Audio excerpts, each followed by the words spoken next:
కనుచూపు మేరలో గమ్యం చేరుకోవాలంటే పదుల కిలోమీటర్ల ప్రయాణం. ఇది నాగావళి నది పరివాహక ప్రాంతం ప్రజలు ఏళ్ల తరపున ఉన్నటువంటి సమస్య. ఈ సమస్య పరిష్కారం కోసం ఆమదాలవలస మండలం తొగరాం సమీపంలోని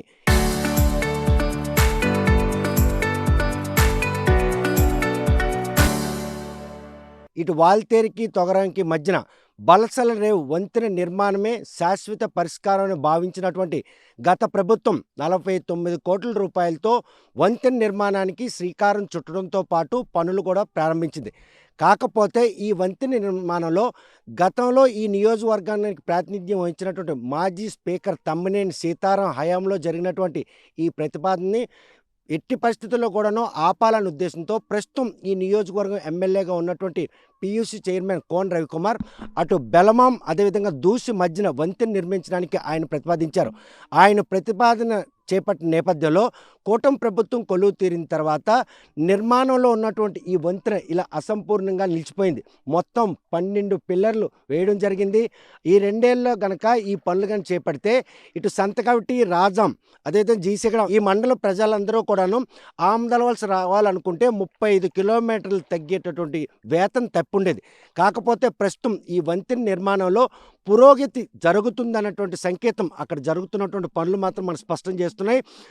దశాబ్దాల కాలం నాటి కళ సాఫల్యం అవుతుందన్నటువంటి ఈ నదీ పరివాహక ప్రాంతం ప్రజలు వేతనం తీర్చేందుకు చేసినటువంటి ఈ వంతెనలో ఆధిపత్య పోరు ఈ గ్రామస్తుల పాలిట శాపంగా మారింది. నాగావళి నది దగ్గర ఈ బల్సల్ రేవ్ నిర్మాణం గనక పూర్తయితే సుమారు 35 కిలోమీటర్ల దూరం తగ్గి కేవలం 10 కిలోమీటర్లలోనే ఆమదాల్సి చేరేందుకు అవకాశం ఉంటుంది. ఎందుకంటే వారు పండించినటువంటి వాణిజ్య పంటలు కావచ్చు, రైల్వే మార్గం కావచ్చు, అదేవిధంగా పట్టణానికి చేరువయ్యే పరిణామాలు ఇవన్నిటిని కూడా తీర్చేందుకు చేసినటువంటి ప్రయత్నంలో కేవలం బల్సల్ రేవ్ వంతెన నిర్మాణం ఒకటే శాశ్వత పరిష్కారం అని చెప్పి అప్పట్లో ఈ వంతెన నిర్మాణం చేపట్టనని ఏడాది పాటు ఈ పరిసర ప్రాంత గ్రామస్తులందరూ కూడాను రిలే నిరాహారతలు చేసి వారు మాత్రం నిరసన వ్యక్తం చేశారు. వారికి బాసటగా పాదయాత్రకు వచ్చినటువంటి వైఎస్ జగన్, అదేవిధంగా మాజీ ముఖ్యమంత్రి వైఎస్ జగన్, అదేవిధంగా జనసేన అధినేత పవన్ కళ్యాణ్ కూడాను ఎట్టి పరిస్థితుల్లో కూడా ఈ బల్సల్ రేవ్ నిర్మాణం వంతెన మాత్రం నిర్మాణం చేపడతాం, మీ వేతనం తీరుస్తామని హామీ ఇచ్చారు. హామీకి అనుగుణంగానే వైఎస్ఆర్ కాంగ్రెస్ పార్టీ అధికారంలోకి వచ్చిన తర్వాత వంతెన నిర్మాణానికి సంబంధించినంత వరకు నిధులు మంజూరు చేయడంతో పనులు చేపట్టిన క్రమంలో కూటమి ప్రభుత్వం కొలువు తీరిన తర్వాత ఈ వంతెన నిర్మాణం పనులు ఎందుకు ఆగాయి అని ఒక ప్రశ్న తలెత్తుంది. అంటే ఈ నదీ పరివాహక ప్రాంతాల గ్రామస్తులకు ఈ చిరకాల వాంఛను తీర్చేందుకు వీరెందుకు వెనకడుగేస్తున్నారు?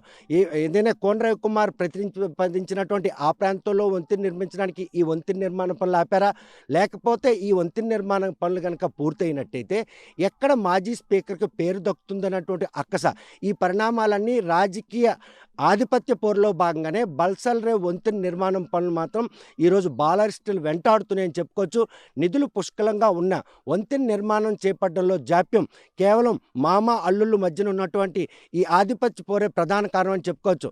ఎందుకంటే కోన రవికుమార్ చేపట్టినటువంటి సర్వేలో అటు ఏదైతే బెలమాం దూసి మధ్య కనుక వంతెన నిర్మించినట్టయితే ఈరోజు ఆయనకి పేరు దక్కేది. కానీ మాజీ ముఖ్యమంత్రి జగన్మోహన్ రెడ్డి దగ్గర పట్టుబట్టి ఈ నదిపై వంతెన తేవాలన్నటువంటి మాజీ స్పీకర్ ఆశయం నెరవేరిన నేపథ్యంలో బల్సల్ రేవ్ వంతెన పనులు మాత్రం శరవేగంగా చెప్పాడు. అప్పటికే ఇరు ప్రాంతాలకు సంబంధించి గ్రామస్తులు కూడా ఉవ్వెత్తున ఉద్యమం చేపట్టి బల్సల్ రేవ్ వంతెన నిర్మిస్తే ఈ 2 ప్రాంతాలకు కూడా అనువైన ప్రదేశం అని చెప్పి ఆందోళన చేపట్టిన నేపథ్యంలోనే గత ప్రభుత్వం దాన్ని అనుగుణంగానే ప్రజాభిష్టానికి అనుగుణంగానే ఈరోజు వంతెన నిర్మాణానికి అవసరమైనటువంటి నిధులు కేటాయించింది. శరవేగంగా సాగినటువంటి ఈ వంతెన కనుక గత ప్రభుత్వం హయాంలో కనుక పూర్తయ్యేలాగుంటే వారికే క్రెడిట్ దక్కేది. కాకపోతే అనూహ్య పరిణామాల నేపథ్యంలో 2024 సార్వత్రిక ఎన్నికల్లో వైఎస్ఆర్ కాంగ్రెస్ పార్టీ ఓటమి పాలు కావడం, కూటమి ప్రభుత్వం కొలువు తీరడం, అదే ఈ వంతెన ప్రతిపాదించినటువంటి ప్రదేశాన్ని కోన రవికుమార్ వ్యతిరేకించడం, ఈ పరిణామాలన్నీ చూస్తుంటే కనుక ఈ వంతెన నిర్మాణం ఇప్పుడప్పుడే జరిగే పరిస్థితి మాత్రం కనిపించట్లేదు. అంటే దశాబ్దాల కాలంగా ఈ వంతెన నిర్మాణం పనులు కనుక పూర్తయితే దూరమైనటువంటి ఈ ప్రాంతాలు దగ్గరవుతాయి. వాణిజ్య పరంగా కూడాను ఈరోజు రాకపోకలు సాగుతాయి, ప్రయాణికులు ఇబ్బందులు తప్పుతాయి అన్నటువంటి వీరి ఆశలన్నీ కూడా ప్రస్తుతం అడియాశలు అని చెప్పుకోవచ్చు. వంతెనకి సంబంధించినట్టు పిల్లర్లు నిర్మాణం ప్రక్రియ పూర్తయింది. ఇంకా అప్రోచ్ రోడ్లు మాత్రమే బాకీ ఉంది. అయినప్పటికి కూడా ఎందుకు జాప్యం చేస్తున్నారు?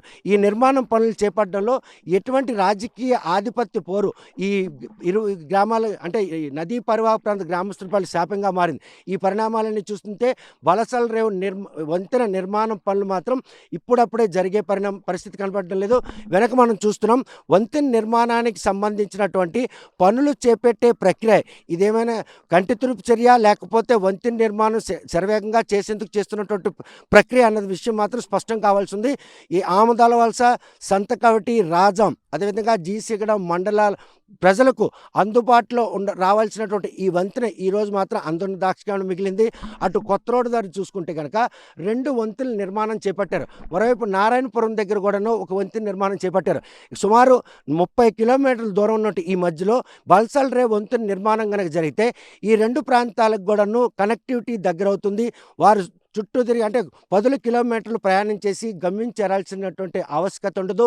ఆ కనుచూపు మేరలో ఉన్నటువంటి ఆ గమ్యం కళ్ళ ముందుకే వచ్చే పరిస్థితి ఈ వంతెన రూపంలోనే వారి సమస్యకు ఒక పరిష్కారం దొరుకుతుందని వారు ఆశగా ఎదురు చూస్తున్నారు. మరి ఇటువంటి ఆశగా ఎదురు చూస్తున్న ప్రజలకు ఈ బల్సల్ రే వంతెన నిర్మాణం పనులు పూర్తి చేసి ఆ వంతెన అందుబాటులోకి తెస్తారా, లేకపోతే రాజకీయ ఆధిపత్య పోరులో భాగంగానే బల్సల్ రే వంతెన నిర్మాణం ఆలస్యం అవుతుందా అన్న విషయం వేచి చూడాల్సిందే. నాగావళి సమీపంలో ఉన్నటువంటి బల్సర్ వంతెన నుండి వీడియో జర్నలిస్ట్ రామకృష్ణతో సత్యం, RTV శ్రీకాకుళం.